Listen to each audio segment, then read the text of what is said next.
I'm Rob Van Dam. The whole show.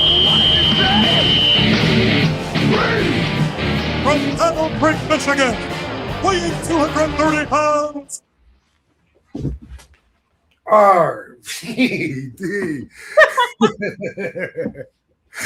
Yeah.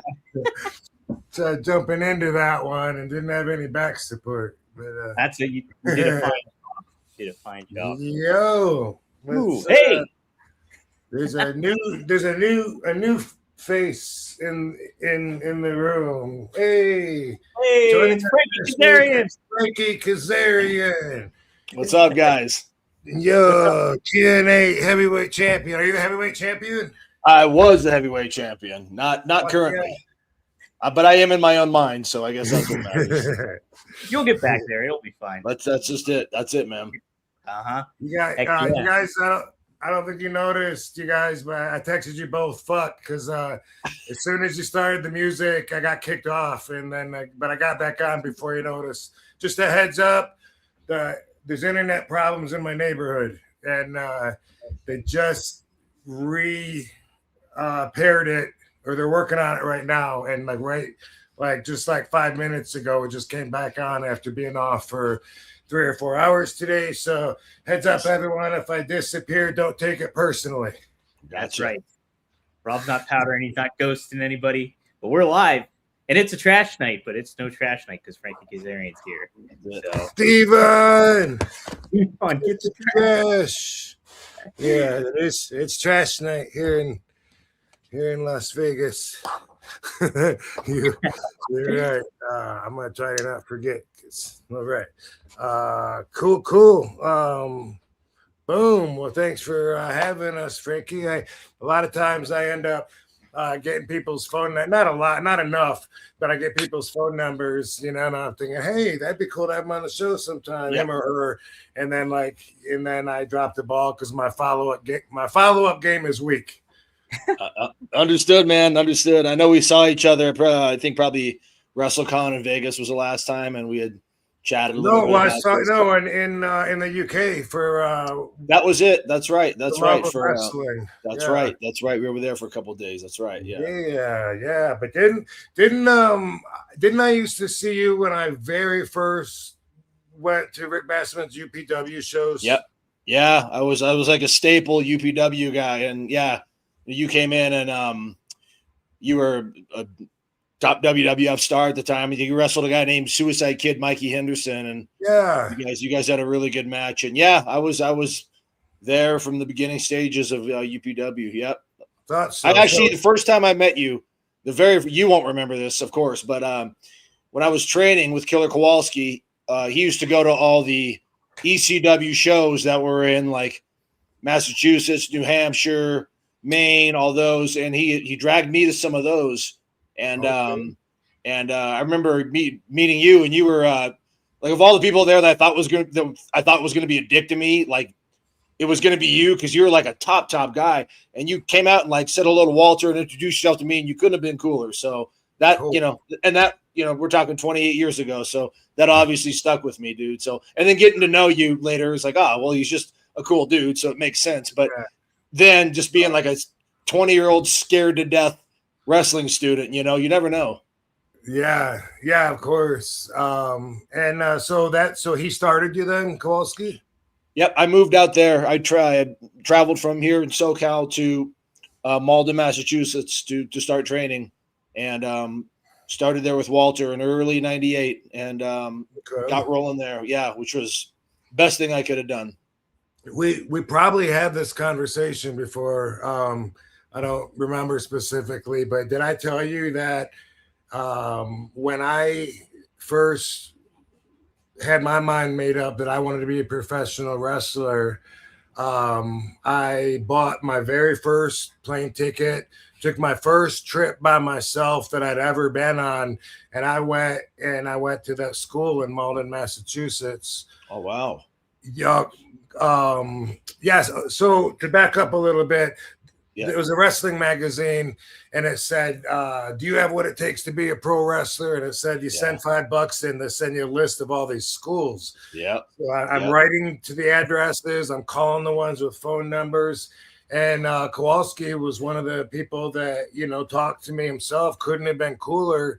And I'm just 18 years old. And this motherfucker, Kowalski, the legend, picks me up from the airport himself, drives me to the hotel, gets me from the hotel, takes me to the school later, then back to the hotel, and then ended up taking me to the airport all himself. And I always wondered, like, later on when he would introduce his students like yourself to me, because he did that in WWE a lot too, and he really put me over strong. Like, he'd have a bunch of students, and he'd come by and he'd say, "See this guy?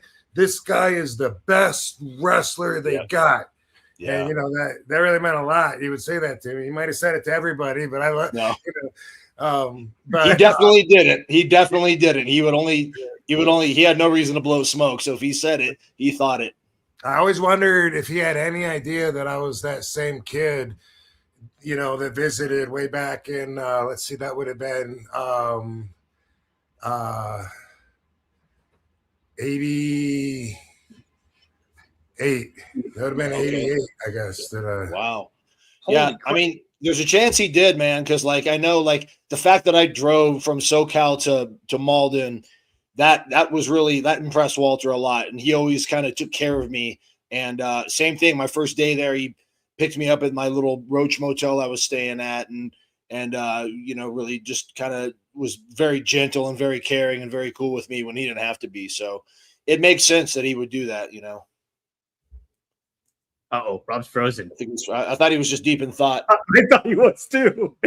Well, I'm sure he'll come back. But Frankie, I think it's neat. You are kind of like the last of your kind in a lot of ways. It's like, I think you, Tommaso Ciampa, obviously Rob learned under the Sheik and stuff like that. But like, to have that kind of legacy, how gratifying is that for you, and to take the trajectory that you have over the course of your career?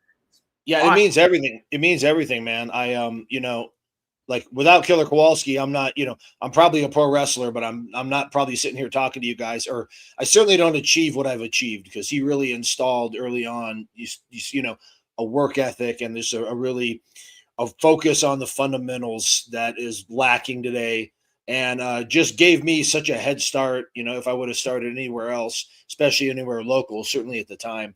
I'm very, very fortunate to have, come from that kind of old school mentality, when somebody would ask you who broke you in, and, what you said next really determined how they were going to treat you, Right. Who broke you in. Kowalski, that holds a lot of weight with a lot of people. So, man, it gave me such a head start on everything, and I'm so grateful for it. What is something that you really carried with you from Kowalski that he kind of instilled in you that, like, just still applies to today's pro wrestling that a lot of people could learn from? Well, a lot of things. The one thing he always said, which stuck with me to this day, because it's so true, especially in pro wrestling, is believe half of what you see and none of what you hear. Mm-hmm. And right.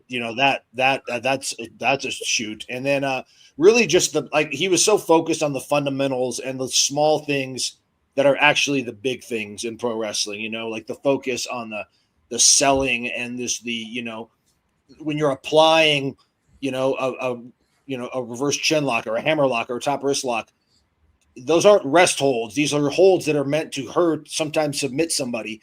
And, there was just always, a lot of focus on that, and, things that, again, I think are just not really, attention is not paid enough to them these days. And that was instilled in me in a pretty strict way early on, and I'm so very thankful that it was.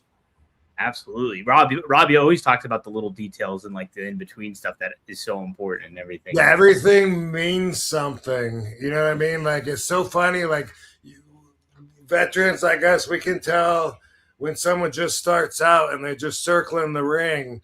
If they just circle too many times, it already looks like, look, they don't know what they're doing. Like, they're circling just because they think they're supposed to. Yeah. You know, like and you can tell, like they have no idea, like there's no reason for them to be doing that right now. They think that's part of it.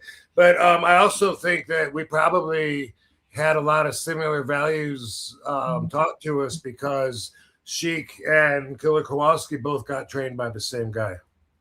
Oh, wow. Yeah, I Burt know. Ruby.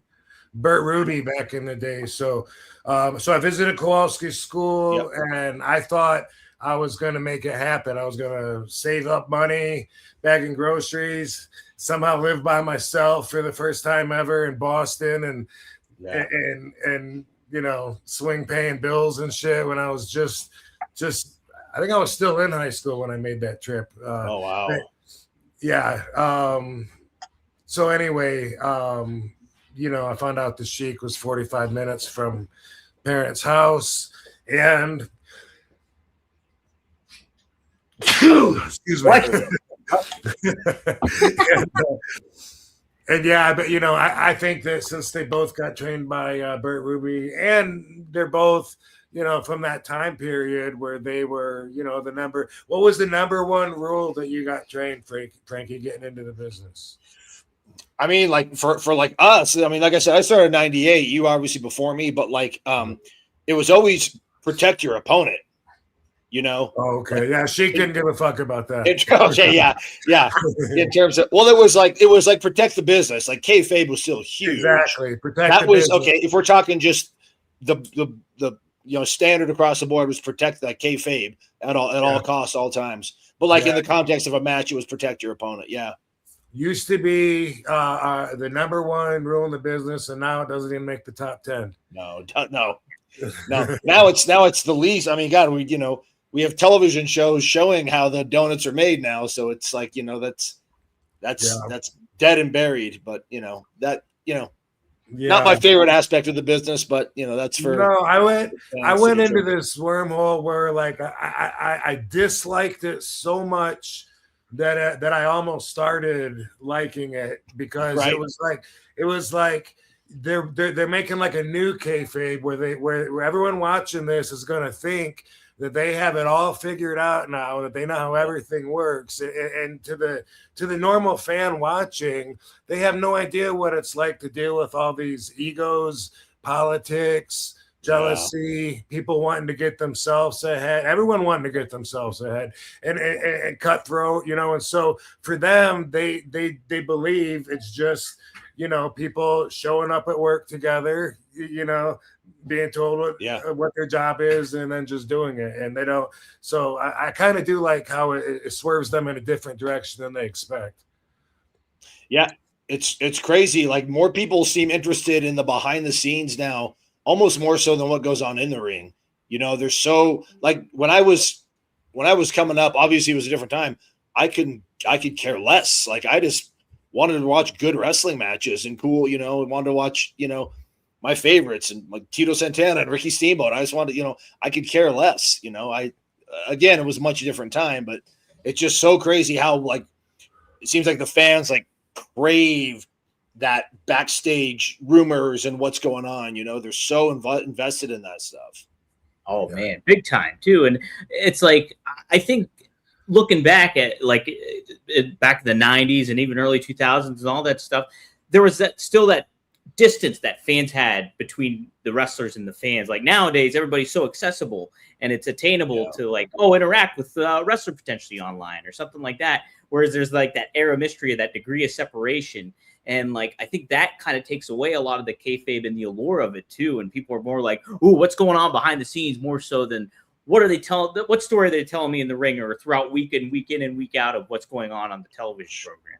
Sure. And a lot of that, that goes across the board, and a lot of that has to do with, the advent of social media. And, I mean, it would have been weird to see, Elvis, for example, like tweeting out what he had for breakfast, like it just, he like those guys seemed like, or Michael Jackson or like any of those, those major stars, like they seemed almost like aliens. They were just not even real human beings.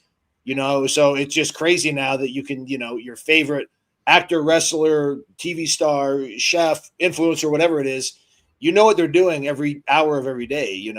So I think it's like, It's really, it's created, society or a system where there's not that big giant superstar like there was, because everybody feels like, they know their favorite, star, no matter what genre it is. It's crazy. That's a great point too. Yeah, it's across the board with everything. Yeah. There's an expression I heard a long time ago that I liked that said, accessibility is the measure of fame. And great.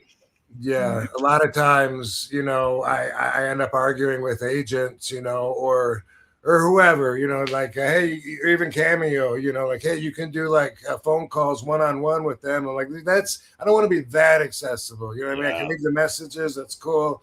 I don't want to be, on the phone for 5 or 10 minutes or whatever. Right. It's just for that reason, Yeah, exactly. And like, I'm a pretty private guy by nature, and I let the fans in as much as I want to. I'm not gonna, peel back that curtain any more than I already have.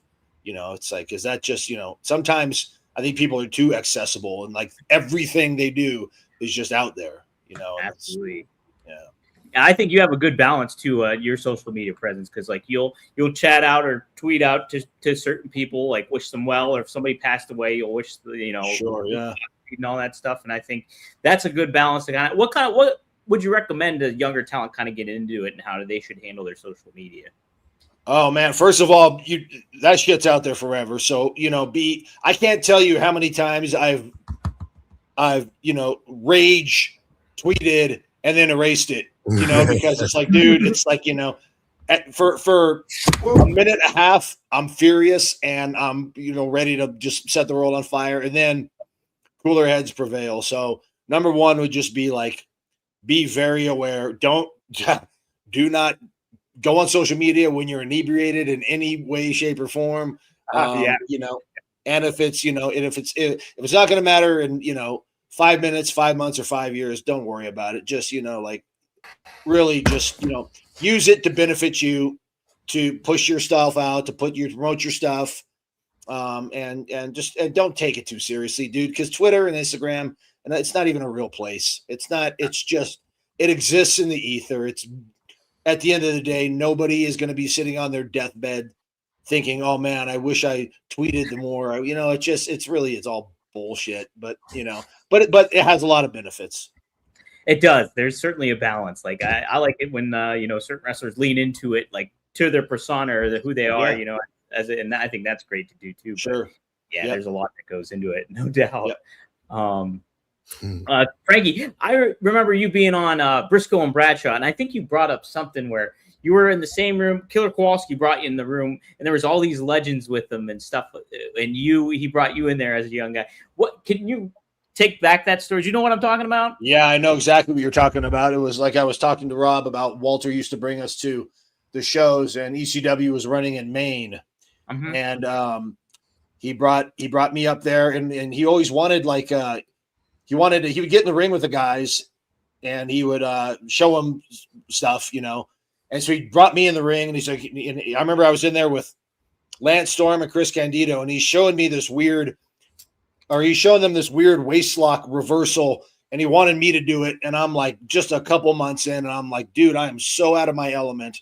But anyway, so I'm trying to show him the thing that Kowalski had shown me. And then later that day, they were looking at this local guy named Dave Vicious. He was a local guy from Maine, big jacked up dude with blonde hair. They wanted to see him, just see what he could do. So they put me in a match with him. And literally I'm 19 years old, 20 years old, and I'm in the ring, and around the ring there's Bam Bam Bigelow and Sabu and Rob and Jerry Lynn and the Dudleys, and there's Paul Heyman. It's just like a murderer's row. And I'm literally like trembling, like scared to death. Like I don't belong here. They're not looking at me. They're just looking at this guy. I was just there to take bumps, but like just as terrified as you can be, because like, dude, I was like, I wanted to go to ECW. That was like, I knew WWF and WCW, that was the big times and the goal. And eventually, but I'm like, dude, this is what I like. And these were like, my heroes. But I'm also scared to death of every one of them. So it was just certainly unnerving. And just, it was like, I got through it, but it was like, wow, that was like the most on the job, terrifying training ever. I could imagine. Just oh man, oh crazy. Hey, when I was at that school, with Kowalski and his class and stuff, I was there to watch. Like he taught me something that he says. Did he show you a back exercise? He told me every wrestler does this back exercise, and it's Maybe. just it's kind of just like putting your elbows on a chair and arching and letting Over your the yeah. Okay, yep. I know exactly He's what like, you're talking every about. wrestler does this. He says, a wrestler come up to me and said, my back hurts. I said, are you doing the exercise? He said, no. I said, you asshole. Yeah, And that was one of his stories. But man, that all came flashing back because I remember exactly what we were talking about. And Kowalski claimed that he showed that to Shane Douglas, and it completely cleared up all of his back issues. Awesome. Yeah. One other thing I remember about that day, I'm watching everybody else, that's working out and stuff. And he kind of embarrassed me in front of everybody because he came over to me and he just wham, stomped on my toes, and I no-sold it. I just froze, Oh, I was like, didn't know what he was doing. And yeah. I can't remember what he said, but something that made me feel stupid. Oh yeah, he was good at that too. Oh, he was. You got to good be at that. ready. You got to be ready or something. Yeah. For what, sir? Oh yeah. As sweet as he was, he could yell and embarrass you and make you feel like shit with the best of them. That's what makes a great coach, though, right? A great trainer is like he's the 100%. good cop, bad cop, right? Yeah, and it's like Absolutely, man. Yep. And one other thing, he was taking me to the airport, and I had this fucking wife beater tank top on because I needed to show my big 185-pound physique. You know what I mean? Yeah, sure. I needed everyone to understand I was serious. Sure. And we're on the way, and he goes, he's driving, and he looks over at me, and he goes, "You got anything else you can wear?" And I'm like, yeah. I got like the shirt I had yesterday, and he goes, "Well, put that on. Anything's better than that." And what did he say? Not you look like an asshole. What was the line? He had something, but he just said like anything is better than that. He said, "You look like you're wearing your underwear." That sounds like him. Yeah. Yeah.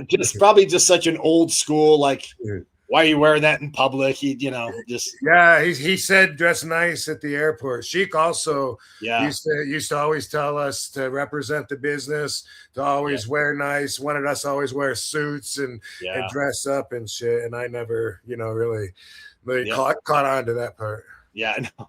Yeah, he would always we would go, he would take me and a couple of the guys out to eat at Kowloon's and a couple other Italian spots in Massachusetts, and he would always have like a nice collared shirt on, and always try to look the part a little bit. Was the dojo, was it still half a martial arts dojo and half a wrestling school? Yep. Yeah. Richard Byrne was the guy that he rented the dojo with. American Tang Soo Do was nice. it, and it was still that. Yep, same dojo. Yep. Nice. Yeah. Jeez. Very cool. That was they taught that at Battle Creek Kellogg Community College. That was okay. Yeah. We only had 3 places you could go to learn martial arts. It was a really pretty small town, but they did offer Tang Soo Do. That's it, man. Yeah. Whoa. Hey, what did Kowalski think of the ECW product? Because that's definitely a different vibe for him, right? So when I was there, he was pretty tuned out to what WWF at the time was doing. I think he thought it was silly and just, probably overproduced. And I think he really liked the ECW stuff because it was gritty, and, there were guys that just looked like just tough, rugged guys, like throwback guys, guys. And then, there were brawlers, and then there was technicians and a little bit of everything. So I think Walter really, really enjoyed that, and the fact that I think, when he would go there, everyone would treat him really nice and was very respectful to him. And Paul was always nice to him. I think that stood out to Walter a lot.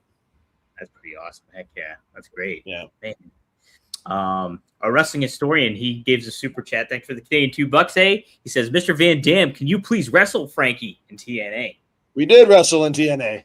In fact, there's a very famous clip. If you just if you put RVD monkey flips, the first one will come out will be a match of a clip of Rob monkey flipping me twice, and they might be the two coolest monkey flips in the history of the business because he kicked me so high and I pushed off so high. We got two really, really good ones. So YouTube that. It's a cool little watch.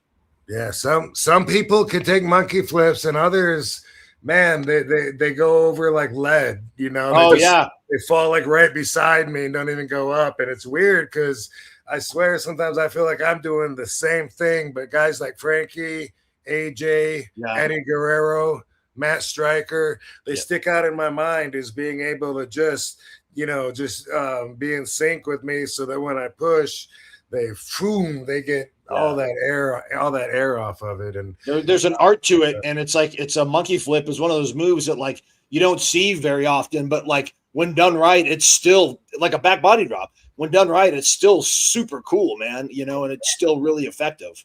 Absolutely. Yeah, that's a neat aspect of it all for sure. Yeah.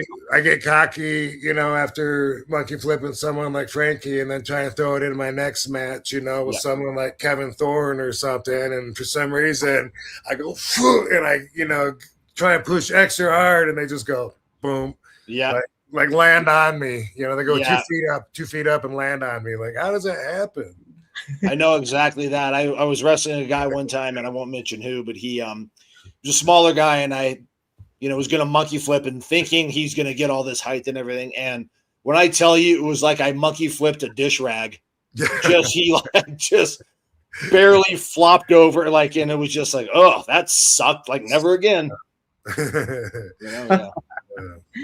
Who's somebody, Frankie, who's somebody that you unexpectedly had good chemistry with that you were like, oh, I'm probably not going to have a good match with this guy, but it ended up going pretty well and amazing for you? Unexpectedly. I think I adapt to a lot of guys' styles pretty easily. So like, so it would have to be somebody maybe somebody like an Abyss, you know, somebody that's just bigger, but Abyss was also very, very good and moved incredibly smoothly for a guy that size. But, you know, having matches with him and the way we clicked and we thought similarly and, so we really gelled together. And he's not a guy that I would think that I could, because I came up being, labeled an X Division guy. So, the Amazing Reds and the Jerry Lynn's and Chris Sabins and the Chris Daniels and AJ's, those guys, that's a no-brainer. But bigger guys that aren't necessarily that style, but someone like him, and that's a credit to Abyss too, because he was just so good and could really work with anybody and make, and we both had the same kind of mindset. And I think Rob shares this too, is like always liking to make your opponent's offense look as vicious as possible. I always really tried to pride myself on taking the highest and the best bumps I could and just making their stuff, just look devastating, because there's a real art to that. And that's what we do. And I think when you got guys that think like that together, that's when you get really good matches. Yeah, 100%, man. Yeah, Abyss was so smooth. He was so smooth at what he was doing. So for a big guy too. Yeah. Right. Yeah. 100%. Maddie, he's got some super chats in here too, TNA related ones about the past. He says thoughts on the speech Dixie gave when she took over. What did you think of that, Frankie, when that happened? I know that's all kind of going out there right now, because we just showed that Dark Side of the Ring, and that one in particular I can remember because I wasn't on camera, because at the time I was portraying the Suicide character in The Mask. So if you would have, when they panned to the agent standing by the ring, if you would have panned a little bit to the right, I was right there, because I couldn't be sick, because I would look like an asshole if I was sitting in the crowd with the Suicide hood on. So they didn't want to do that. So they said, just, you don't have to be in the meeting. And I was like, thank God, because the speech being what it was, I didn't want to be in that meeting. But it was pretty surreal, man. It was just like, this is weird. Like, why we'd had a dozen of those meetings before, and I'm like, why are we filming this? Like, what's the payoff? Like, I just real confused. I mean, everyone, if you look at the crowd, if you look at all the boys and the girls, everyone's kind of confused and bewildered. And yeah, I was just like, this is strange. I don't, this one time I'm glad I'm not on camera. It just never understood to this day. Like, I don't really understand that, you know. I just I don't know. I don't know what they were trying, but I think that was a swing and a miss. Yeah, no, it was. I remember watching that in time and being really bewildered as a fan. I was like, "Oh, what is the point of all this? It doesn't make sense to kind of even put this on television," kind of deal. Yeah, and to go back to what we were talking about earlier, like, you know, like kayfabe, and it's like you know, I mean, like, unless you're like a super inside baseball wrestling fan, who wants to watch a talent meeting Right. with wrestlers in the office? Like, who cares? Like, Right. dude, again, I just want to see matches, you know, like that's a 10-minute segment that took away time. Just good. Like, you know, like watching the president of the company talk to the talent. That just, I don't know, man. It was just a disconnect for me. Yeah. Yeah. Have you? What are your thoughts on the dark side of TNA? That's another question Maddie asks too. The dark side of the ring. Yeah, I watched it. You know, it's again surreal because I lived it, man. You know, like I was there for pretty much every bit of that. And Right. yeah, you know, and you know, to see some people talking about everything like they, you know, like they know every detail. That's probably not true. But look, I have a lot of respect for Jeff Jarrett, and he was, you know, he gave me my first start, and I'm very, very happy for how his story has turned out, you know, and how he's doing so well right now. And ultimately, that's all that matters to me is Jeff's sobriety and the fact that he's doing so good, and the fact that he's, you know, really, you know, fought those demons and come out on the other side of it. That's, you know, that's the important thing to me. And the fact that TNA is still going strong, like that's, you know, people have been writing that company off for a long time, and we're still doing good on a great network and, you know, right in the mix. So that's still really cool. Yeah, that's what's great about it too. Yeah, guys keep on going, and it's you're adjusting and adapting, and I think that's a great aspect of TNA. Yeah, man, for sure. Yeah, and as far as wrestling, Frankie and TNA, I'd love to. I think my in might have just left the office recently in a scandalous exit. So we'll see if it comes around. I'm talking about the Dreamer, you know. Oh yeah, yeah. Hey man, that's not your dude. You're always in, man. You're Rob Van Dam, bro. You know, you don't need an in. You just walk in the front door, bro. You don't walk in, Rob. Yeah. Yeah. They're gonna give me a blank check to fill out. Ooh. I don't know about that. Maybe a blank check, maybe with a don't go over this amount, you know, but who knows? You never know. You never know, man. You really don't. Yeah, absolutely. Awesome. What did Maddie also asked this about TNA? What are your thoughts on the 6-sided ring? Did you prefer that, or are you more for the 4-side, or how kind of adapted was that for you there, Frankie? Again, I'm a traditionalist. I like 4 sides. When they switched to 6 sides, I was like, okay, cool. This is different. This will make us stand out.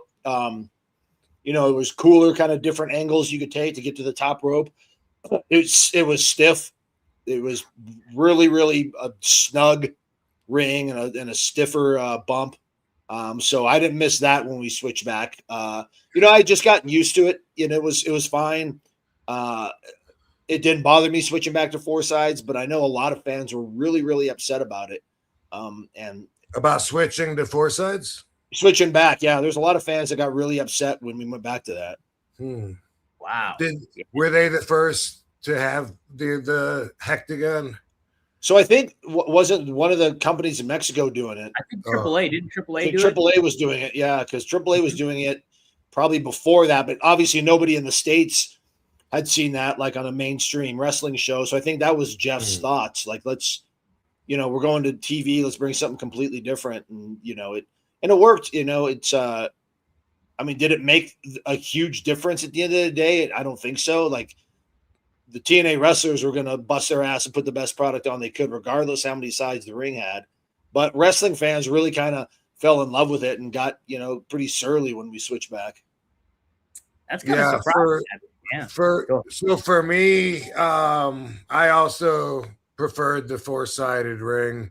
Yeah. But I understood what TNA was trying to do by being different, and I thought the idea was cool, but I thought that when it played out in actuality, I thought that what the difference did was more negative than positive, because it was harder to recognize the product for what you know as pro wrestling, and that was really where they were trying to compete. When I went there, that was of course when they went live up against Monday Night Raw. Yeah. They switched to the 4-sided ring when I went there, so I never got in the 6-sided ring until Mexico with the Triple H. Yeah, but from being in it though, I have to say it really wasn't that much different as far as like you go to run the ropes and there's ropes there. You don't have to like work around it or whatever. Right. Except maybe climbing the rope in the corner, or doing a split-legged moonsault was a little different. But besides that, I was surprised at the lack of difference. Yeah, because the angles of the ropes, and instead of like that, it's like that. So for you doing the split leg, you got to make sure your legs hit on a certain angle to get that rotation. Yeah, and you know what? The timing of when they switched it was bad because, Hogan had just come in, and the perception was that he's changing everything, and then they switched the ring, so that was just like, oh, he's taking away everything from us. So like, if they had switched it, 6 months before or 6 months after, maybe there wouldn't be so much, noise, but it was just a timing thing too. Do you think that was a big misconception at that time? Like that Hogan was wielding too much power around and all that kind of thing at that? And, because there was a balance of like younger talent in the mix with veteran talent at the time. Yeah. I mean, there's some truth to that, but it's not, there's the narrative that like Hogan and Bischoff came in and just pushed all the young guys to the side, and, we're only going to that gets a little overblown. Like, look at Eric Bischoff, especially with me, was very, very helpful and treated me and especially Chris Daniels when we were a tag team wonderfully. And there was a lot of collaboration and stuff. And same with Hulk. Hulk was always very good to me and very helpful and, just very kind. Not everyone had that experience though. I can only judge people by how my interactions have been with them, good, bad, or indifferent. So, yes, there was obviously there was changes afoot when those two came in, and things happened that a lot of people didn't like. But I can only speak to how people treat me on a one-on-one basis, and both of those guys were very good to me. Yeah. No, I just overall I do hear mostly positive things when it comes to those guys too. But it's just like a lot of misconceptions going down. It really is. Matty, he mentions the knockouts too. He said Beautiful People and Kong knockouts were killer. I thought that was you guys really defined women's wrestling, I think, in TNA for a great deal of it. Yeah, especially at that time. This is the era of the divas and lingerie pillow fights and stuff. Right. And, we have a women's division that are actually just there having good matches and presenting a lot of different strong personalities, and really, the beginnings was the women's revolution. That started in 2007 in TNA and is still going strong. And yeah, I don't know if TNA gets the credit it deserves for really kind of being at the forefront of, what today. Now you watch any wrestling show and women are featured very strongly. So that, that all goes back to how the knockouts were presented early on. I remember when the ladies were having their own pay-per-view, and it was something that it sounded like, at the time it sounded groundbreaking. I just remember the whole conversation was like, really, like just them, like no dudes on it wrestling, like they're gonna draw their own fucking audience. Amazing. Yeah. Because 5 years, 10 years previous to that was like not even an option, like that would have been laughed out. That would have been laughed out of the room. So, here we are, 2026, and we've now had women main event WrestleMania. So it's just see how far the business has come and how much more forward the thinking is now.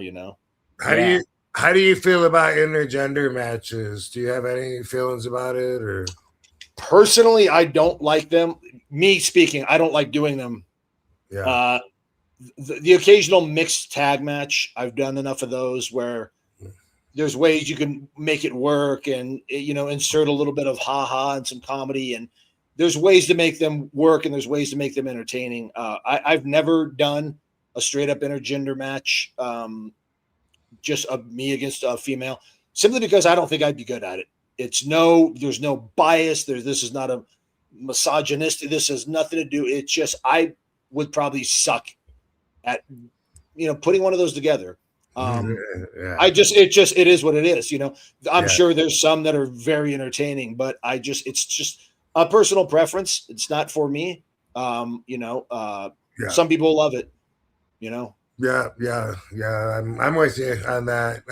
One thing I would say though is the some of the bumps and or chops or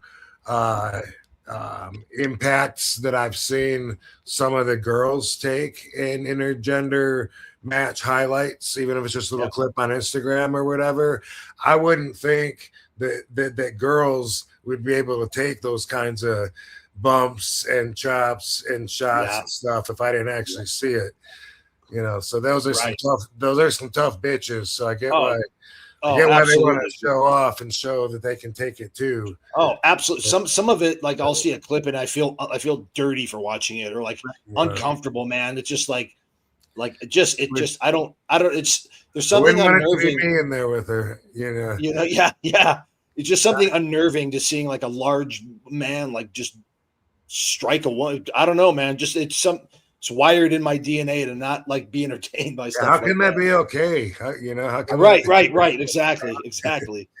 I had to call an intergender match the one time, and I was a heel on commentating too, and so I'm like, oh well, here it goes. It looks like they're taking little liberties, and it's just like I felt so weird trying. Yeah, sure. Yeah. And you know what? Everybody compares it to they'll like. You look at an Avengers movie and you got Black Widow beating up a bunch of guys, and it's like, how is that different? And it's like, yes, okay, I see your point. And how it's different is that's a production, and there's stunts and there's coordinated strikes and everything. When you're at a live wrestling show, you're seeing a man strike a woman. It's pretty different, yes, we can suspend disbelief a little bit, but that's just taken a little too far. And again, simply my opinion, Yeah, no, it's definitely preferential, but yeah, I feel the same way as well. Sure. Too. Yeah. Maddie. Oh, yep. Well, he says Sparkum about to get higher than a jazz pussy. You know it. Hey, spark him if you got him. I'm enjoying my doobie. There you go. Frankie Carrizo, he always asks the good questions here. He says instances of guys having bad ideas for your match. Is there moments where you're just like somebody pitches something, you're like, no, we're not going to do that, or that's horrible? Absolutely, dude.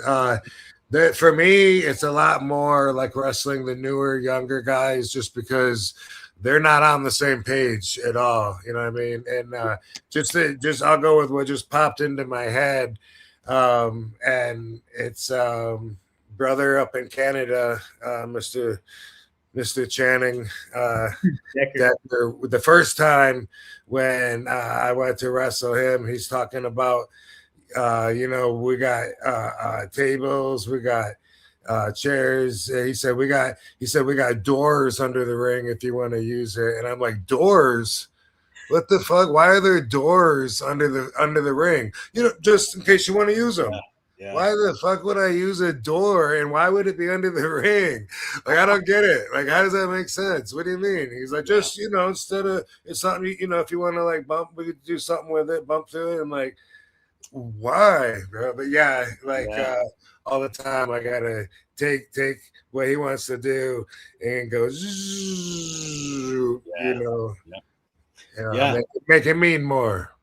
Maybe pretty much the exact same answer, man. Especially now, it's just the guys wanting to do stuff for the sake of doing stuff. I'll have guys who say, oh yeah, I for the beginning of the match, I have an idea to do this, and this. And I'm like, okay, we can do that for the beginning, that for the middle, and that for the end. That was their whole, I could take their whole beginning idea and space it out. And it's like, dude, we can make a whole mat. There's no need to like, so it's like Rob said, it's really like kind of putting the reins on some of these guys and just getting more out of less. You can make so much, mean more. That's the true art of what we do. So like that's, not necessarily bad ideas, almost too many ideas and, not well thought out, and just trying to, again, doing things for the sake of doing things. And if you do that too often, it all runs together and the match is going to suffer for it. And you get desensitized. The whole viewer gets desensitized about all that too. 100%, man. Yeah.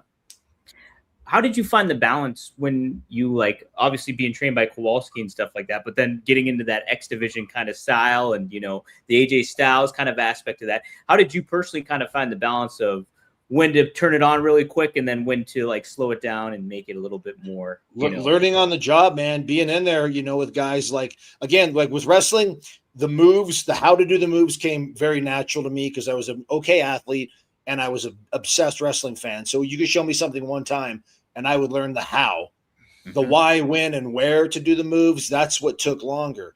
But for me, I was very, coming into TNA and going on, I was in the ring with guys like Rob and guys like Jerry Lynn and guys like AJ and guys like Kurt.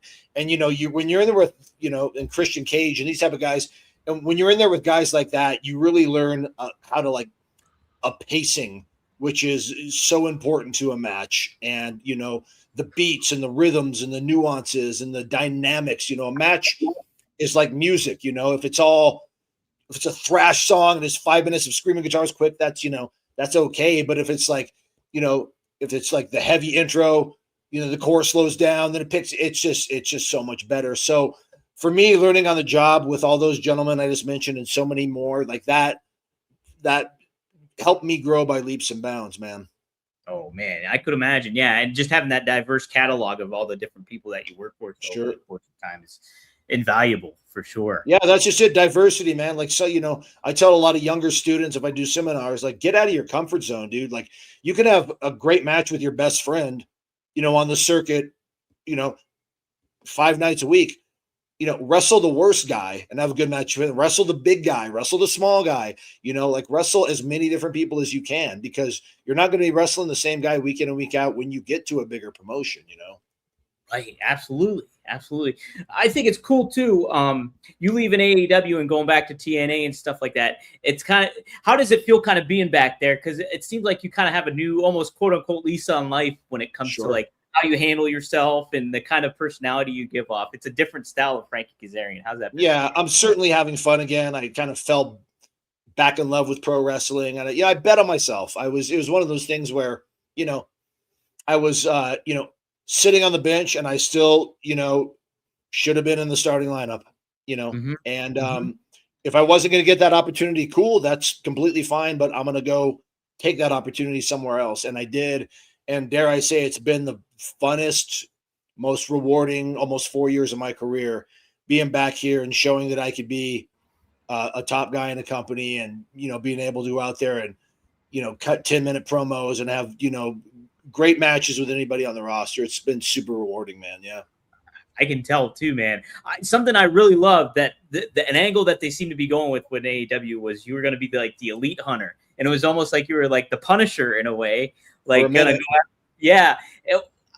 What were your expectations going into that? Was there bigger plans? And I'm sure you had something formulated in your head, but I mean, the plan. CD and I had just done a stipulation where we lost to the Young Bucks, and we had a stipulation where the next time we lost as a tag team, we had to split.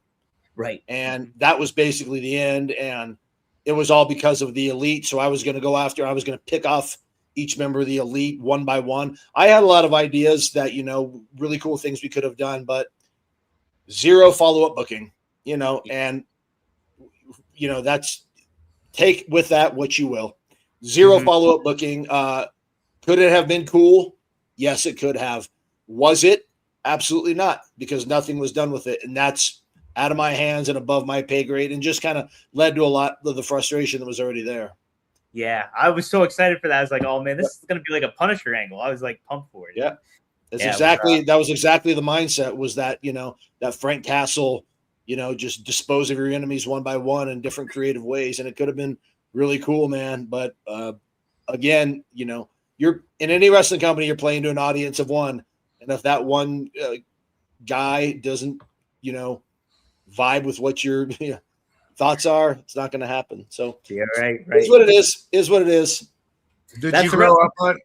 Did you grow up on Marvel comics, Frankie? Yeah. I grew up collecting. I was always a big Hulk guy, but as I got older, I got into like Punisher, Spider-Man, Wolverine, obviously, and Chris Daniels, who's my partner, is a giant, massive Marvel guy, much more knowledgeable than I am. But yeah, I mean, I'm a kid of the '80s, so like comic books and things like that were a huge inspiration for me. Yeah. Who are some of your Spider-Man villains? Rob and I were talking about that the other week. Your top Spider-Man villains. Early on, Dr. Ock was the. I remember always hating his haircut in the books. like you guys remember what I'm talking about? Like he always has the bowl cut, and I was always like, this dude, but he's a scientist and he's like a nerdy guy, so it was like. But I was just like, God, why is this haircut so stupid? Of that, the big ones for me, like Green Goblin and Dr. Ock. Those are the guys. Those are just the ones I remember reading about the most and watching in the cartoons and stuff. Like those were, the guys that were like the formidable ones were always there. Remember the Vulture? Dude's Vulture, like yeah.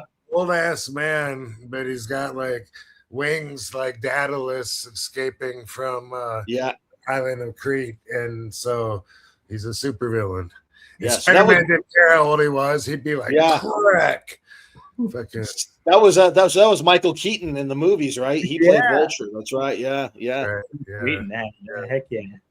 No, the Vulture. I remember fighting him on the video games and stuff like that. Yeah. Spider-Man games. Oh man, remember they had it was the Sega Genesis. There was a really cool Spider-Man. Was that the one? That was the one. And the crocodile, or that whatever the is it Killer Croc or the alligator guy? What the lizard, man. That's it. Yeah. That game was cool, man. That game was sweet. Yeah, Yep. Yeah, those were on my weekly pull list. Also, besides like 5 Spider-Man titles, I also collected Hulk and Punisher when he had it, and not as much Wolverine, just because everybody else loved him. So sure, that made me put more of my energy into Ghost Rider. And sure, oh yeah, sure. But yeah, I always liked Hulk, and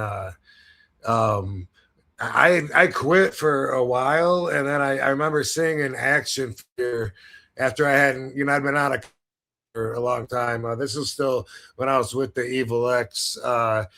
It just been a long time since I'd been into comics, and I saw an action figure, and it was Maestro Hulk. That? Yeah. Maestro, yeah.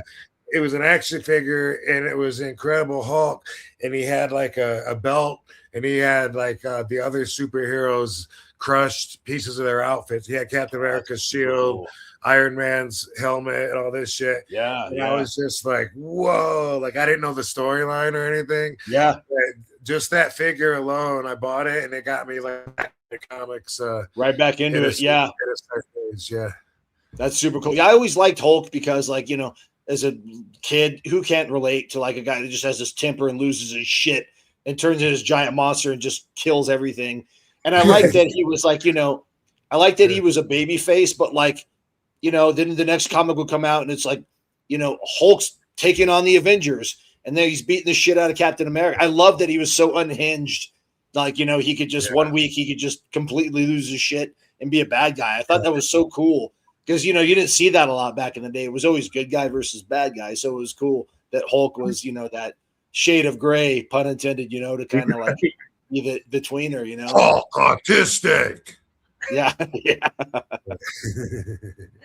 Well, that's what makes it great in pro wrestling, too, is there's so much of that crossover, too, where you have these, sometimes strange bedfellows teaming up with one another. And then it's like, you get all these alliances. I think that's what makes it so great with pro wrestling. That's why most people that grew up watching, especially from my era, you were into like comic books and wrestling because they kind of went hand in hand, like it just played out the same way. Yeah. Absolutely. wrestling historian. He asked you a question, Kazarian. Mr. Kazarian, when you originally portrayed Suicide, how would you have liked that storyline to have played out? I thought the character was awesome. So how would you have liked it? Yeah, it's a good question. Thank you. I had a different vision for the. First of all, I fought being that character for various reasons, but when I was gonna do it, I was like, I'm gonna make this the best I can. I thought, first of all, I didn't want the character to speak ever. Mm-hmm. I just thought it would be cool if there was some mystique to him, and like, eventually they made it have to cut promos, and it was just like, ugh, and it just watered the character down. But like, so there was a movie out called The Prestige with Christian Bale and Hugh Jackman, and they both play magicians, and they do one of their big tricks is they have a double, and like they appear in two places at once. So I had some ideas that I pitched about having like, Suicide in the ring, then the lights go out, and then there's a spotlight up in the balcony and Suicide's there. And it's like, what the, I just thought that we could do some cool stuff like that. And I also thought that like when my time was done being Suicide, somebody could take over and it could be like our version of Tiger Mask, that like there could always be a Suicide, but it's portrayed by a different guy. And it'd be a good way to get a guy a job and a good way to get a guy, over and into the mix. And I just thought that, we could do some different kind of supernatural, cool elements of the character. But ultimately, he just started talking and became kind of like a regular X Division guy. And I was like, that's weak. It's just a wasted opportunity, man. It's like, this character came from a video game and we just turned him into another dude on the roster. And it was, again, another swing and miss. Right. Yeah. Ooh. Happens a lot in wrestling sometimes. Yeah. Yeah. Yeah. And this particular, I usually, especially when I was younger, I wasn't very vocal with ideas, but with this, I was. And I remember pitching these ideas to Dutch Mantell at the time, and he really liked most of the stuff I was talking about. But, again, he's only one guy. So, like, it probably never got further. If it did, it just got shot down. Yeah. Well, Matty does ask, what did you think about Dutch and Cornette booking? Again, two pretty polarizing guys. Nothing but good things to say about both those gentlemen. Funny story, since you just mentioned those two, but both of those guys helped me a lot. Always went out of their way to give me advice, critique what I was doing, good, bad, or indifferent. But funny, this is out, and Rob, you'll pop for this because, in wrestling, you can get, completely conflicting advice from two guys you respect a lot. And that happened with Dutch and Cornette. I remember this was like 2007, and I'm a babyface, and I'm having matches with Kurt Angle and Christian, and I'm doing pretty good. And I remember early in the day, Dutch Mantell sees me, and and he pulls me over. He goes, what I really like about you is, you wear bright colors, because at the time I was wearing bright yellow and turquoise, and he's like, more baby faces need to do that. You wear bright colors and you stand out. You look good. I said, thank you, sir. Thank you. That same day, Jim Cornette pulls me aside and he's like, I get it. You're a baby face and all that, but do you have to wear such bright shit? Like, you could show some edge, maybe wear some dark stuff, like but he was saying it, as a critique, as a, it wasn't like, exactly. But it was just funny how in the same day, those two guys who were both like brilliant wrestling minds, and both guys I respect a lot, giving me completely different advice. It was just really fun. And so it's funny that you mentioned those two. But yeah, no, I always got along with both with great guys. Both were very good to me, very helpful to me, and I really, really respected both those guys. And I'm thankful they were there. Especially in my formative years, still really learning how to be a television wrestler and how to get over. Both those guys helped me a lot. Oh man, yeah, what great minds for the business in general too. Yeah. Both of them. Yeah. Rob, did you interact with Dutch at all? No, not really. I mean, I worked with him a little bit, just especially like when he managed Swagger and Cesaro. But no, I don't. He was never like my agent or anything like that. Oh, okay. That I knew about, not that I interacted with anyway. Yeah. He was probably, by the time you were there, really, he was probably done agenting, I think, by the time you got there and were. Yeah. Yeah. Okay. Yeah, I was curious if you ever crossed paths, especially in TNA. I kind of forgot. Maddie has a joke. What do you call a hippie's wife? Mrs. Hippie? Mississippi? Nice. I'll allow it. That's good. I'll allow it. Let go, Maddie. He says, how cool is 2026 with so many places to work for versus 2000? Yeah, I bet that's got to be refreshing too, Frankie. I mean, I tell young wrestlers all the time, don't take that for granted, dude, because the options out there are so plentiful, and that wasn't always the case. Rob can probably speak to this better than I can because he's, kind of the generation right before me, and there's fewer opportunities for him, and I was always, I was still considered an undersized guy, and it was still the land of giants. So it was like, you needed to look a certain way to even get looked at. Nowadays, there's a lot of wrestling out there. So I tell people to take advantage of that and, don't take that for granted at all. Yeah. Oh man. Totally. Yeah. Yeah. When I went to WWE in 2001, it was the only option if I wanted to continue being a TV wrestler in the United States. Yeah. Sure. Yep. That was it, man. Yep. Yeah. Now there's a lot more, there's not just one, there's a lot more. So Frankie, forgive me. Were you at the very inception of TNA or did you come a little bit later on? So my very first show, I started a week before the 1 year anniversary of TNA. So I started in June of 2003. Okay. So I started in year one and was like a regular since then. So yes. Okay. So yeah. Yeah. You're an original, I would say. Yeah, right. Yeah. That's right. That's an original. I started in year one, technically. Yeah, so I think you're good. I think you're good in that. TNA OG. Yep. Yep. Hey, Maddie. Yep. I see that you missed a question up there. I was looking at the chat room and somebody, who the fuck was it? I should have. I see it. Jeff Meacham. Ah, there he is. Well, there's that, but even That one. someone wanted to ask about Dixie Carter's speech when she took over. Oh, we took it. You checked out for a second. Yeah. Yeah. That was an internet thing. Okay, well, that's cool. I really don't remember that much about it. I didn't have anything to add to it. I was just looking at the chat room, and there's a question also.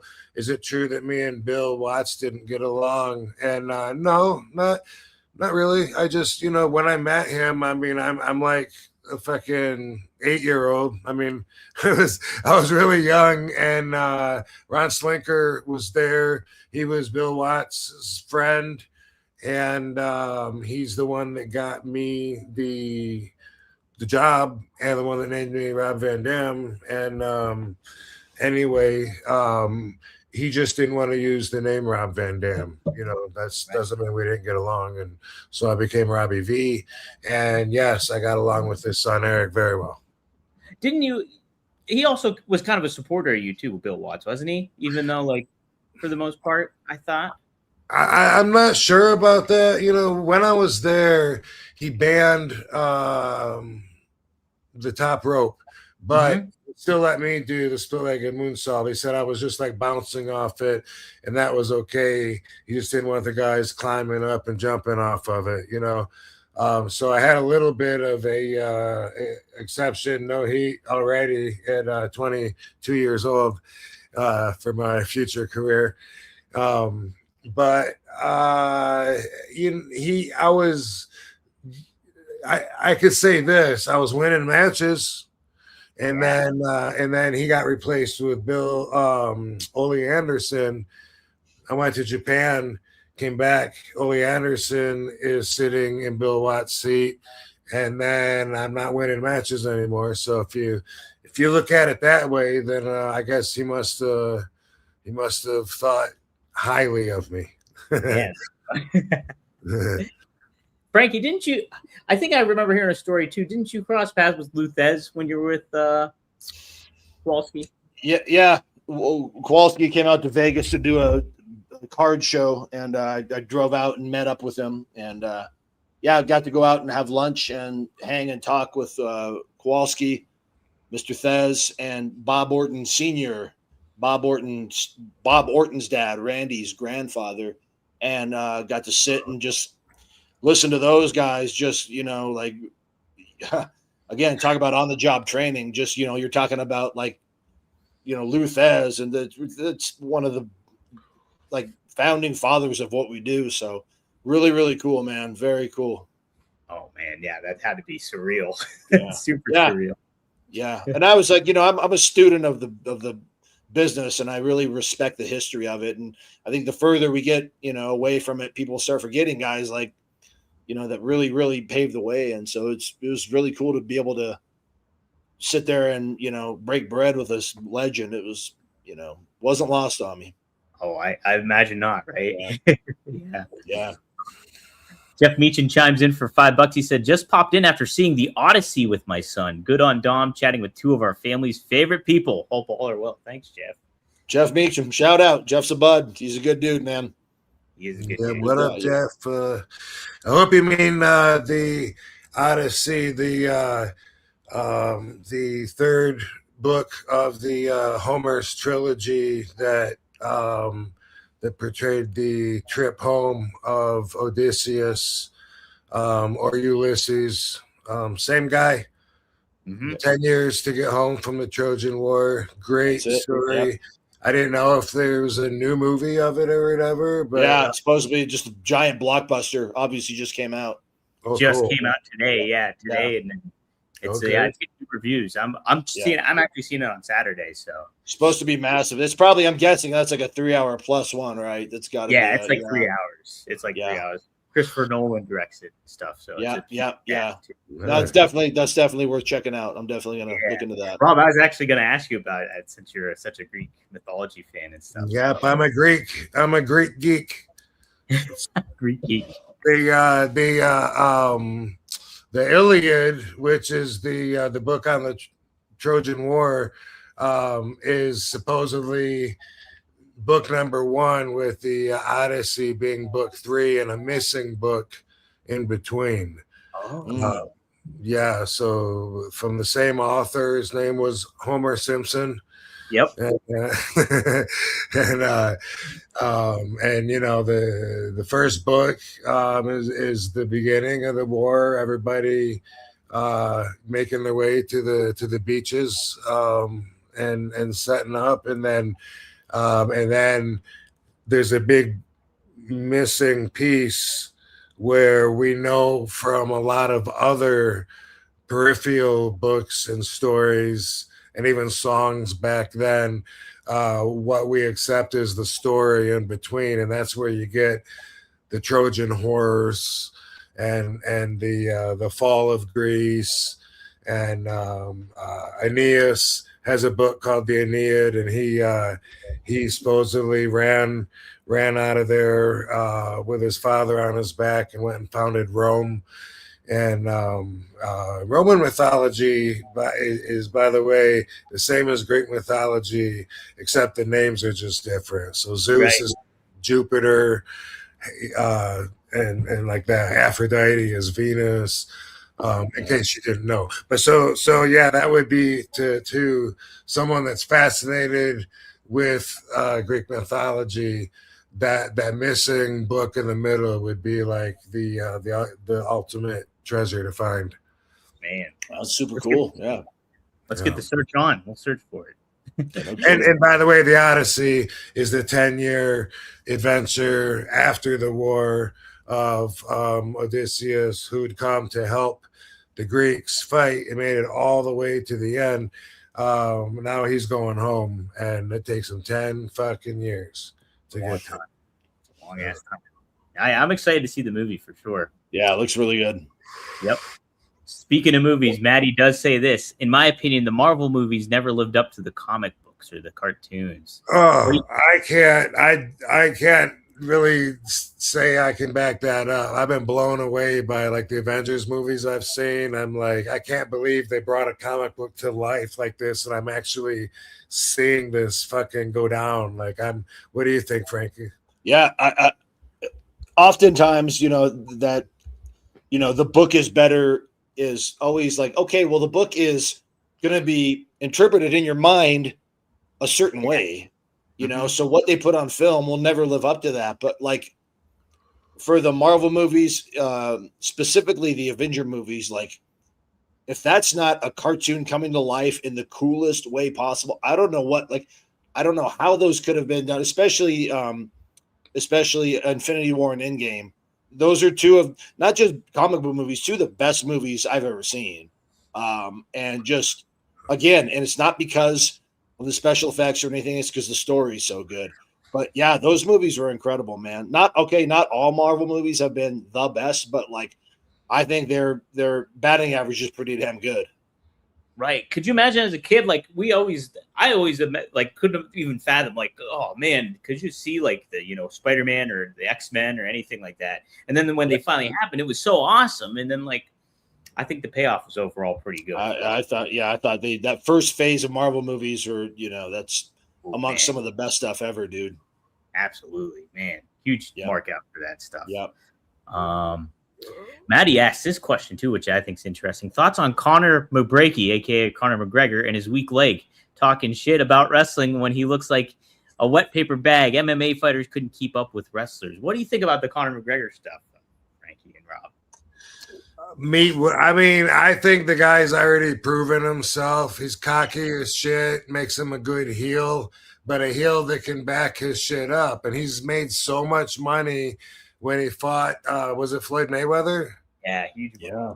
They made so much money, and he's such a fucking draw every time he steps in. So I think, what happened, I saw him practicing that kick before. Did you see that? Like there was footage of him practicing that same kick right before the fight, and then he went and tried to do it off the bat and fucked up. Maybe that's why he's practicing, and maybe his knee was feeling weak. But either way, like when something like that happens, I can never jump on the bandwagon and say, man, he's a pussy, he's fragile, because really it's amazing that we all don't get hurt a lot more. It's very physical and could happen anytime. Like when I thought I was indestructible until I cracked my ankle, or I can't remember if it was my foot or ankle, but that match with Rhino when I had to give up the TV belt, and it was just doing a baseball slide.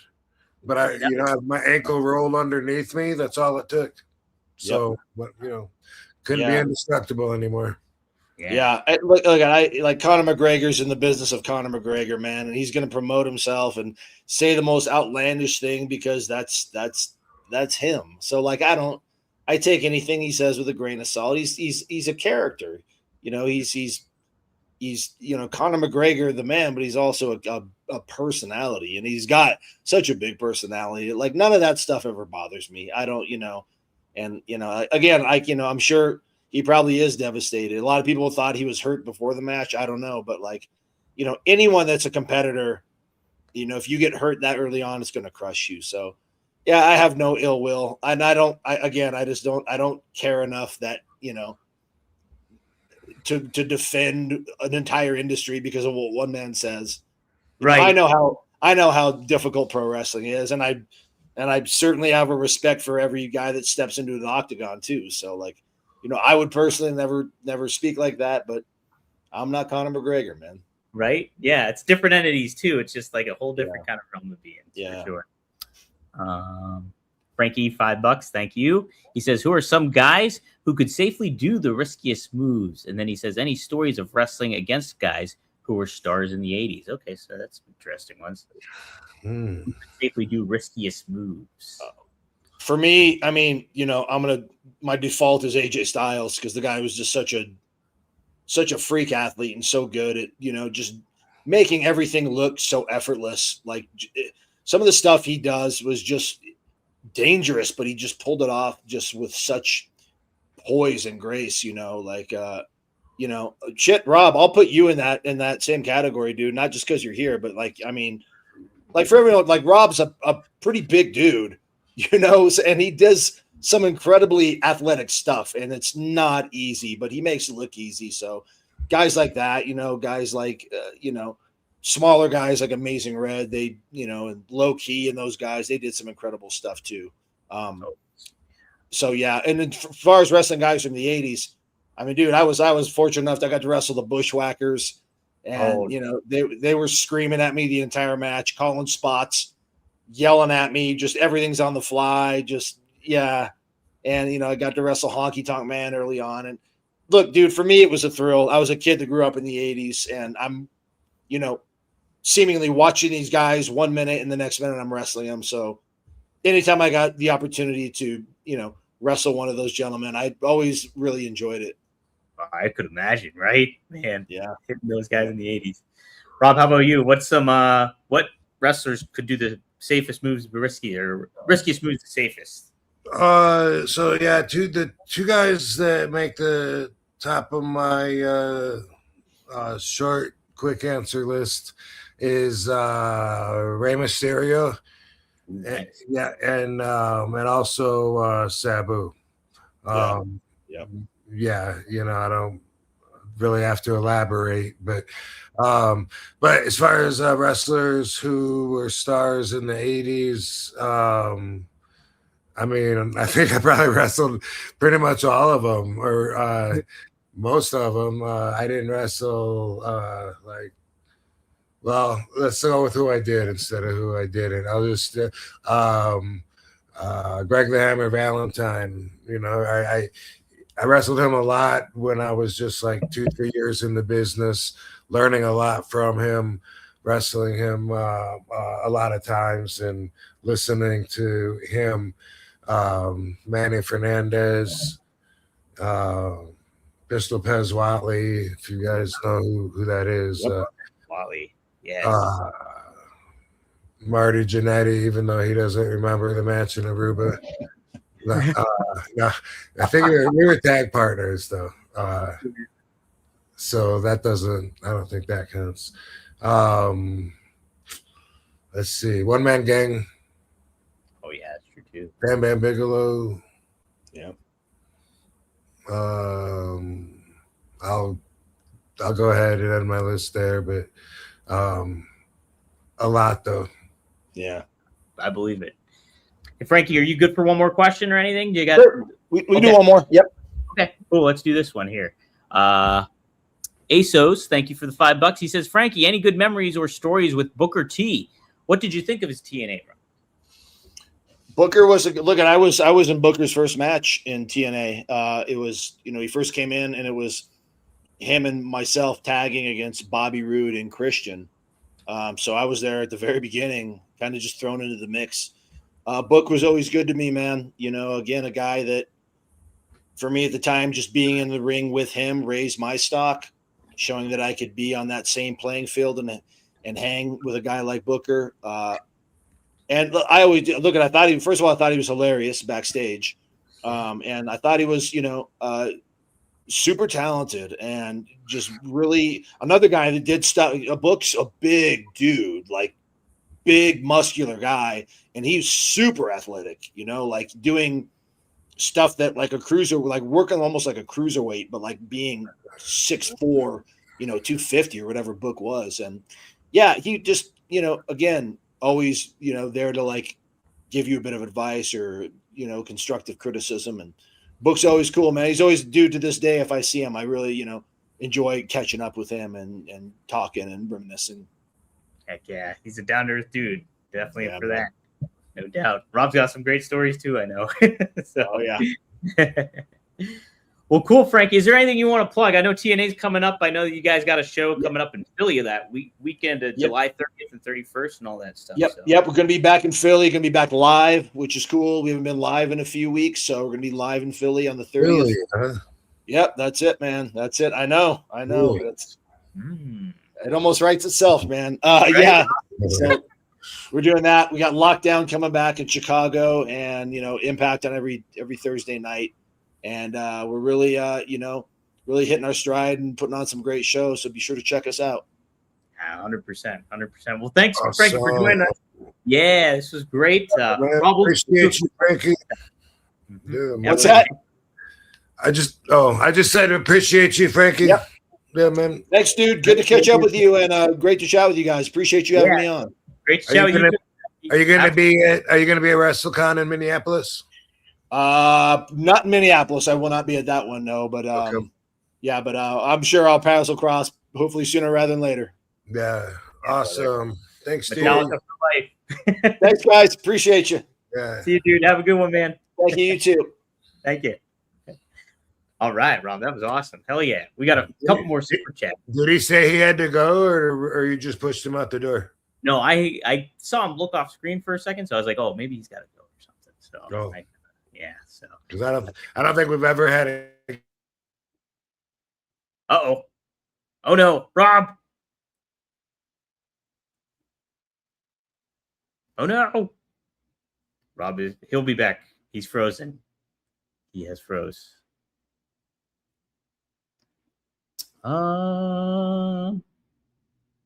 Let's see. Seeing what I can read for the super chats here in the. Oh man, I don't remember this one. Maddie says thoughts on the famous New Jack bombs away throw.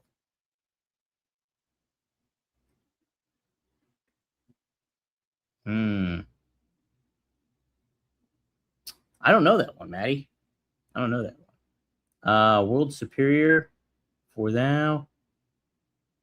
Do you mean Benoit? Here, the Rabid Wolverine? Here, Rob will probably be back in a second. Those dang internet issues. He's got that weird internet happening. Oh, shit. I meant to ask that one, too. Sorry, Maddie, I missed that one. Thoughts when TNA and NXT getting across paths. I thought that was a cool merge, though, for a little bit, you know, when that all happened. I liked it a lot. I wish they would do more with one another here, too, you know, because I think that was a cool opportunity for TNA. Neat little crossover. They're doing that Worlds Collide thing coming up, but that's more so AAA and everything, I think, going on. So, yeah, who knows? But, man, I like Frankie a lot. That was a great conversation.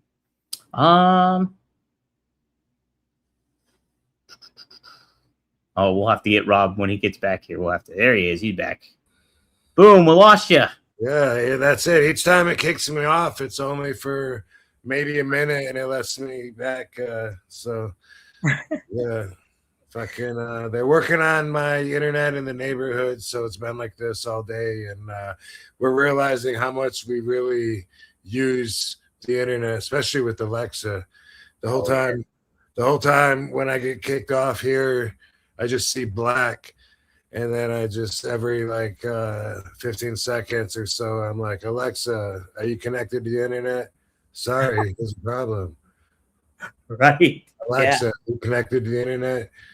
And then, when she says, yes, I am, then get right back on.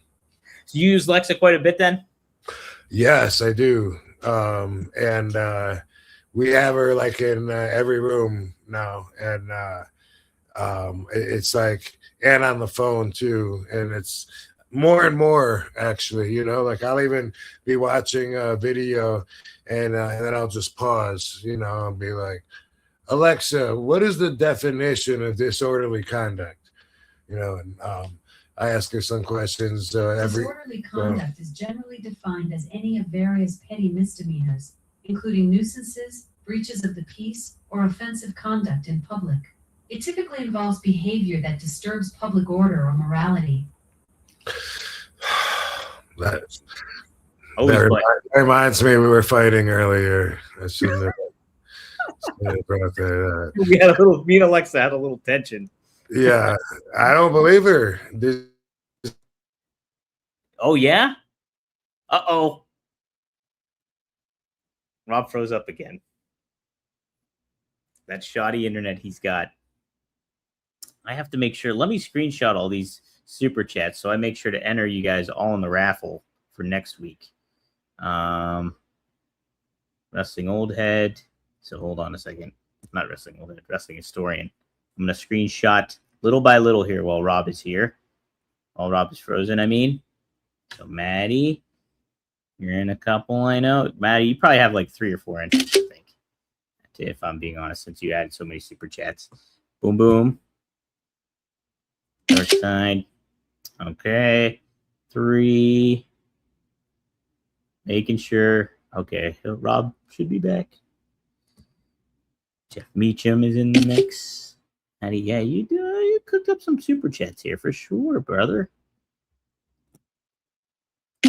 Okay, Matty, man, you are Frankie, and you and Frankie. You guys are gonna have a lot of entries coming up here. Jeez, oh man. And you see O's in one. Holy smokies. Getting this all. All right, Wrestling Historian, I think you're entered in for one too. I have to count all these up. All right, I got all the screenshots going, so good. Oh, that's interesting. I'll have to remember to ask Rob that when he gets back about the European Championship. Oh, Vic Grimes bombs away. I don't know. I don't remember that. I showed up late to ECW, like 1999, 2000, I think it was, when it was on TNN. That's when I started watching ECW. So everything else before that, all new to me in a lot of ways. Like, I mean, obviously double backing and seeing some of the classic stuff, you know, some big storylines and stuff I got familiar with a little bit more, but not too familiar. Like, I didn't watch it in time. I was 12, 11 when ECW was like starting to pick up. And so I was watching WWF, Razor Ramon, and then jumping over to WCW with the NWO. And so that was my wheelhouse. And then finally ECW was catching my radar. So I was a little late to all that stuff.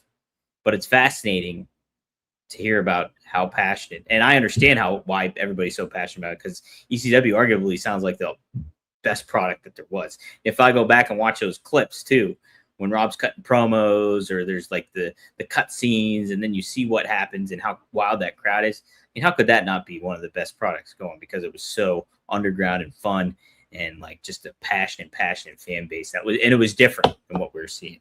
And like, you can make a huge argument that was the reason for all the Attitude Era stuff. I was just putting over ECW, Rob. Oh, okay. Yeah, I got too cocky with my internet, and it's just, oh yeah, you just get right back on, huh? You know what? You think you're just swinging your radar around here, Rob, and then you talk shit to Alexa. That probably didn't help matters either. It's a pain in the ass, dude. You want to keep going with me in and out and subjecting the people to having to deal with you by yourself? I know, right? I'm like, nobody's tuning in to see me. I'm like just chatting about like, oh yeah, I tuned in to ECW later on. Nobody gives a shit, Dom. But Matty asked you this, Rob. I don't know if you know what were your thoughts on the famous New Jack bombs away throw? I guess when he did this to Vic Grimes. Do you know what he's talking about there? Yeah, I do. Yeah. My thoughts on it were I thought that it was careless, dangerous, possibly intentionally harmful.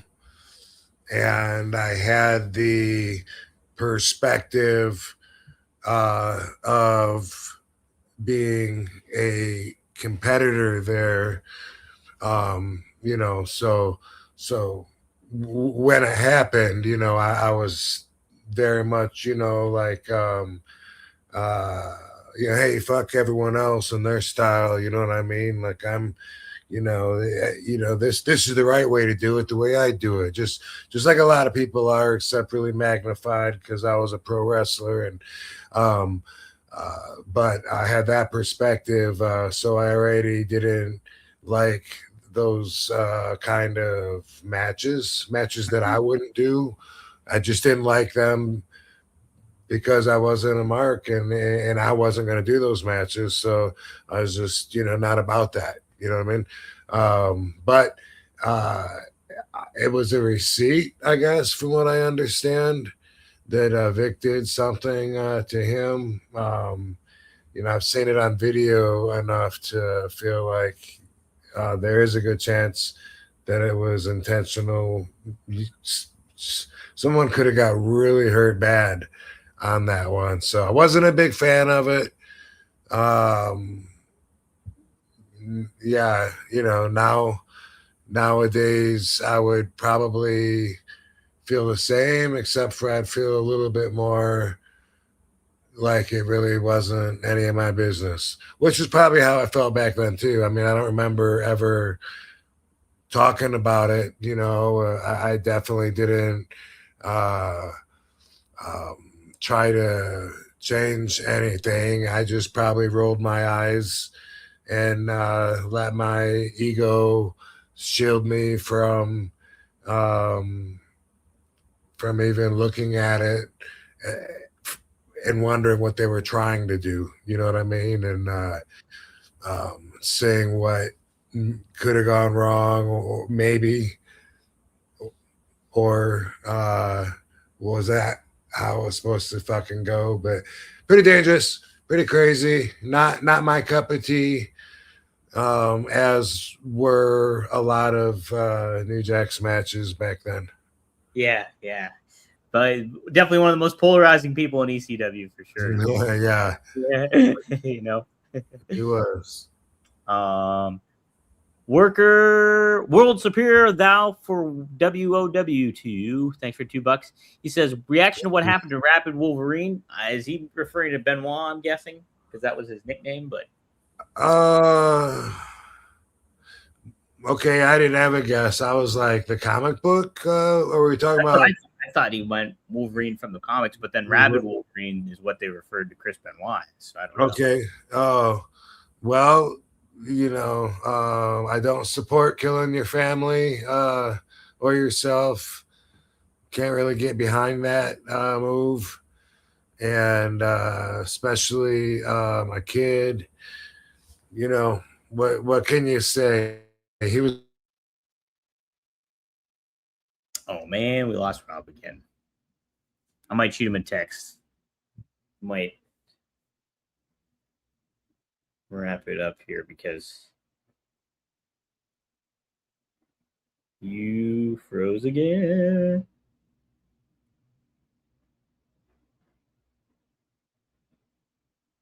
Dang internet.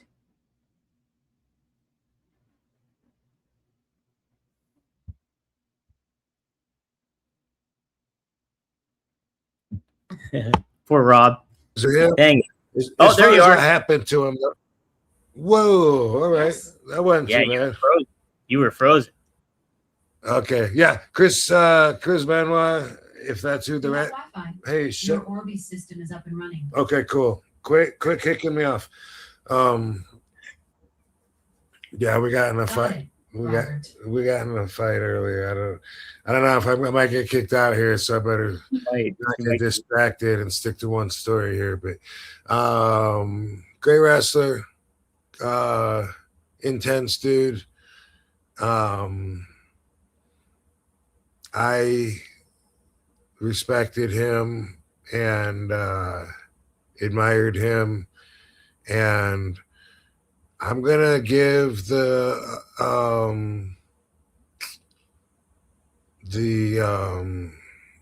CTE a lot more credit than a lot of people will.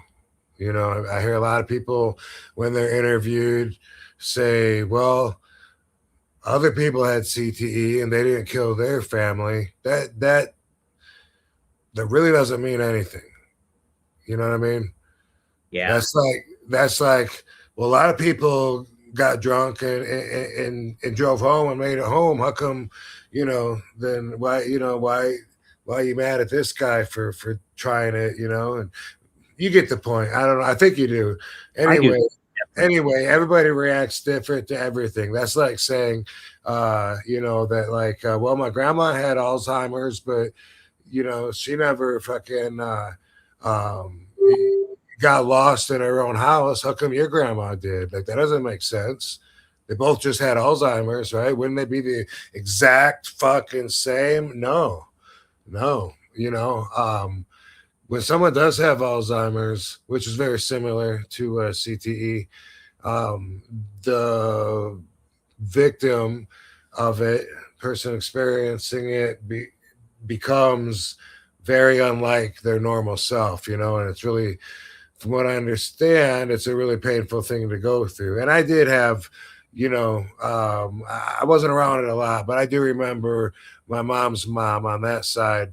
The last time I saw her, she didn't know who I was. Same thing with my dad's mom, as a matter of fact, when they were a certain age.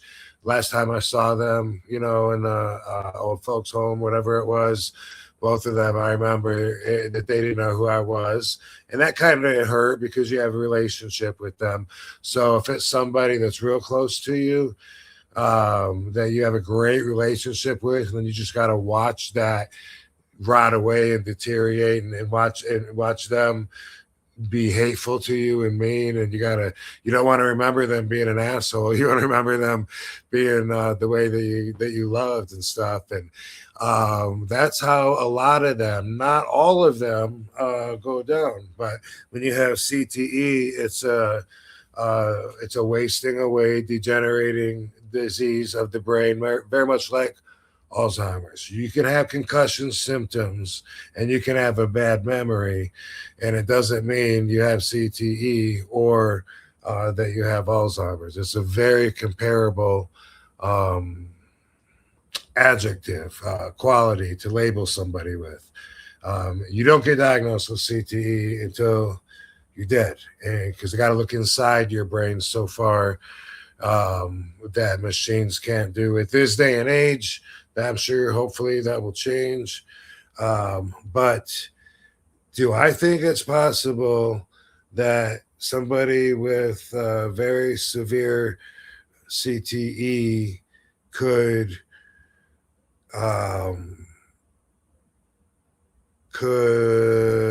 do what he did? Yeah, I do. You know, if I think that it's very possible. I'm sure there's other variables involved. I remember seeing there's I remember seeing Slinker one time when it was just he and I in his condo, and I was 20, not even 21 yet.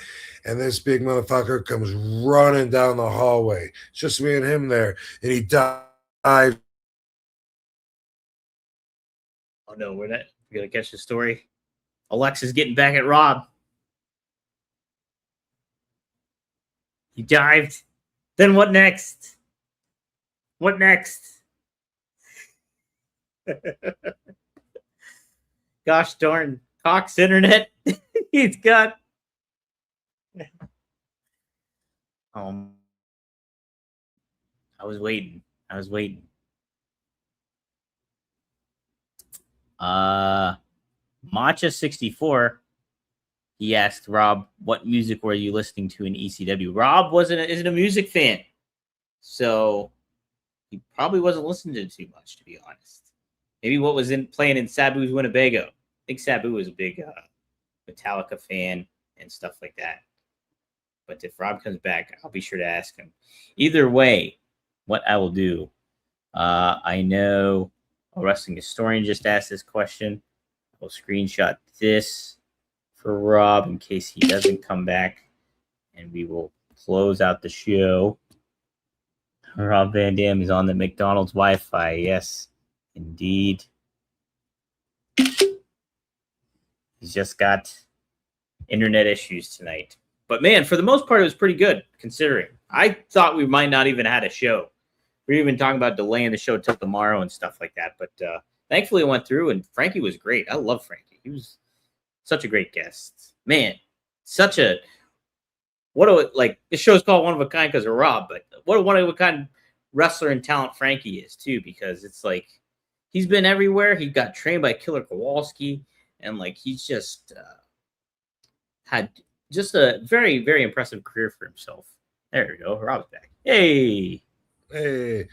Anyway, motherfucker thought he was in Vietnam and that people were chasing him. And I thought he was going to attack me. He looked at me like he didn't know who the fuck I was. So do I think somebody that's got these fucking plaque tau proteins sitting on their brain, disrupting who knows what, not just messages, common sense, perception, whatever is being disrupted, and it's wasting away. And anyway, that's what I think about the Rabid Wolverine, is that if he didn't have CTE, I don't think there's any way that he was going to be a fucking Tommy Karate Patera.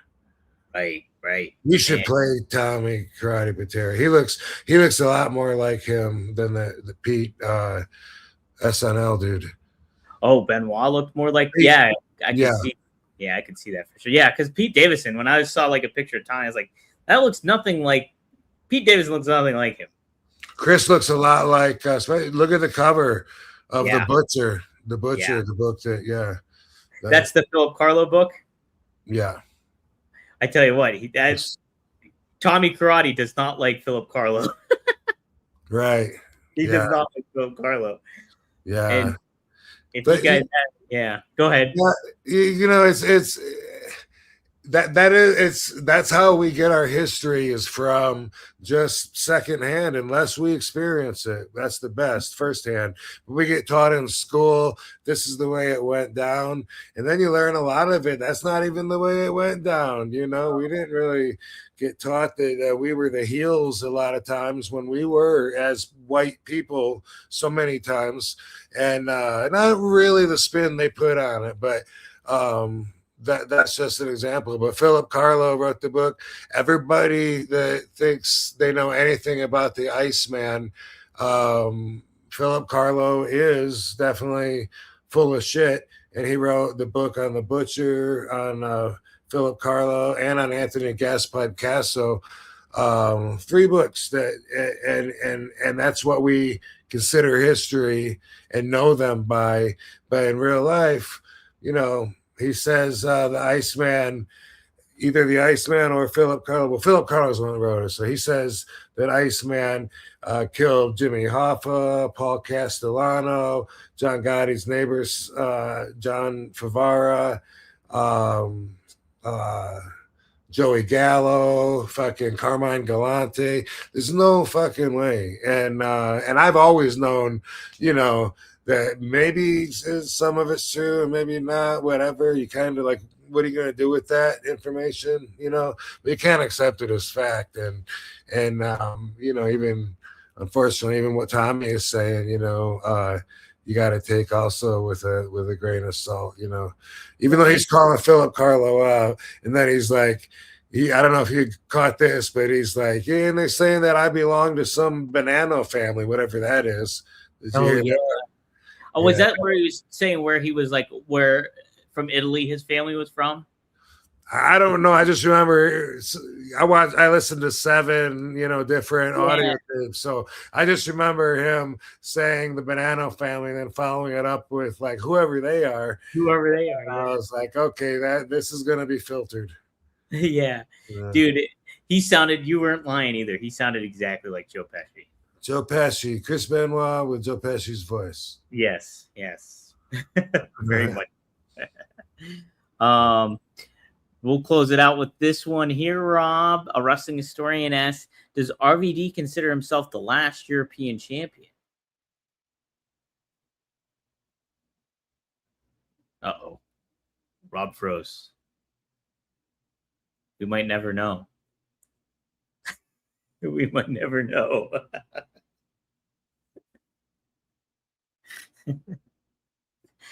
Did he? So I thought, I guess it was. Was it the European title and the Hardcore Championship that merged?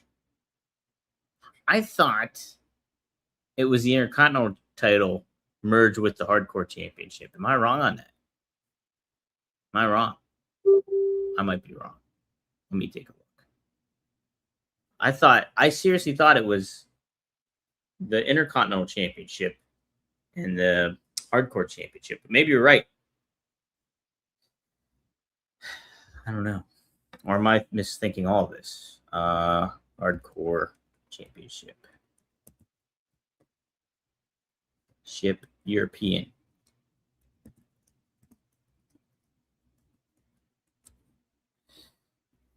Let's take a look here.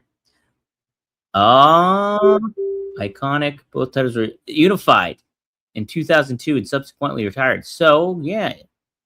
So, Rob was the last to hold this? Yeah. Wow. I guess he would be. Oh, Rob, we lost you right when we were about to hear your answer. You can't keep a good man down.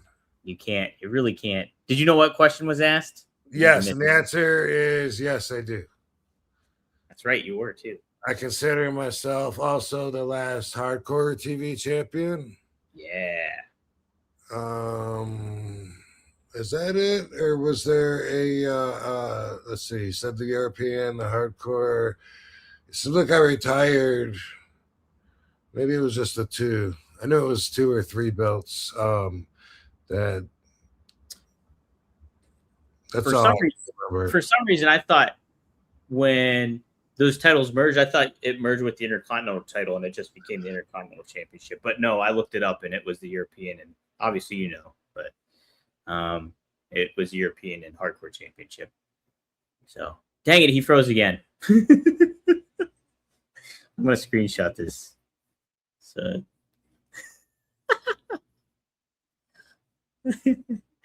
there it goes.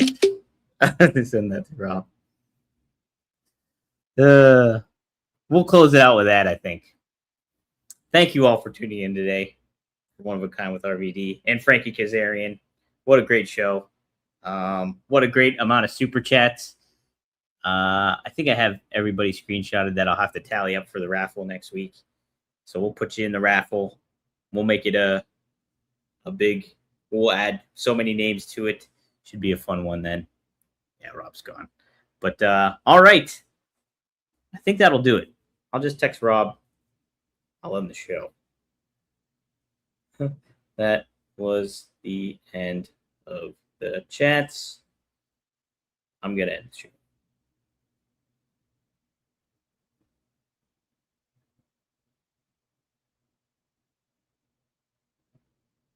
That's too funny. See if he comes back real quick. But in the meantime, if you haven't yet, check out the episode with Fonzie. We went live earlier this week. Me and Fonzie went on Wednesday. It was great to be back with Fonzie. We caught up.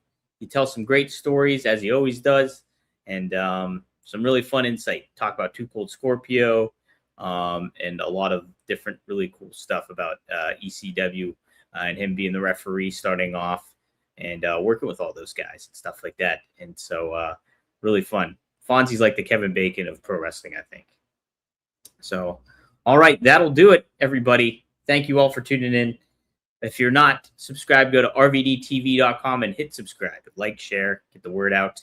And we'll see you next time here on One of a Kind with who? Oh, with Rob Van Dam. Yeah. Once his internet gets back. All right, guys. We'll see you next time.